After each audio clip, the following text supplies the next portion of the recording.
Jesus wants us to be a church that stands firm. That's what he said to the little church in Smyrna. This is what he wrote. He said, "These are the words of him who is the first and the last, who died and came to life again. I know your afflictions and your poverty, yet you are rich. I know the slander of those who say they are Jews and are not, but are a synagogue of Satan." Here's what seems to have been happening.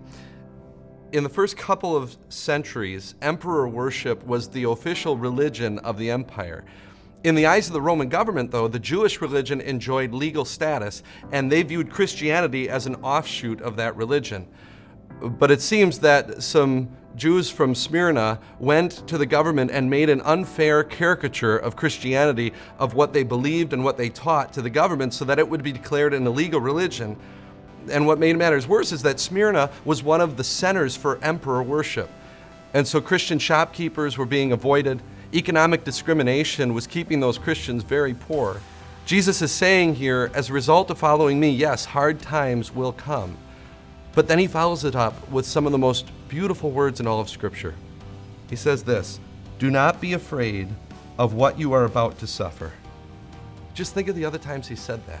To 12 disciples on storm-tossed waters who were convinced that they were going to die, Jesus says, "Do not be afraid."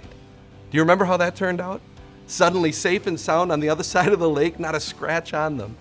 To 3 disciples on the Mount of Transfiguration who were terrified of Jesus' holiness, he said, "Do not be afraid." Do you remember how that turned out? Jesus walked down that mountain and took our every fear away by walking up the Mount of Calvary and taking our every sin away. And now this same Jesus comes to you in your affliction that comes from following him, and he says, "Do not be afraid." Do you know how this will turn out? I'll let Jesus tell you himself. He says, "Be faithful even to the point of death, and I will give you the crown of life. He who has an ear, let him hear what the Spirit says to the churches. He who overcomes will not be hurt at all by the second death."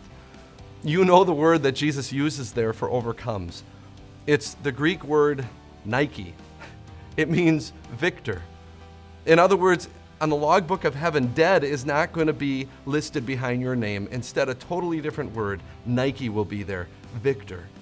The one who knows, the one who says, "Do not be afraid," the one who spent himself on the cross so that you might have an eternal reward in heaven, the one who is the first and the last, the one who died and came to life again, he gets the final word on those who stand firm.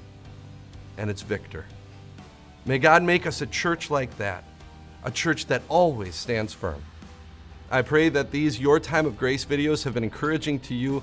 It has been incredible to see the response that we have gotten on social media, but we need your help to keep up the work.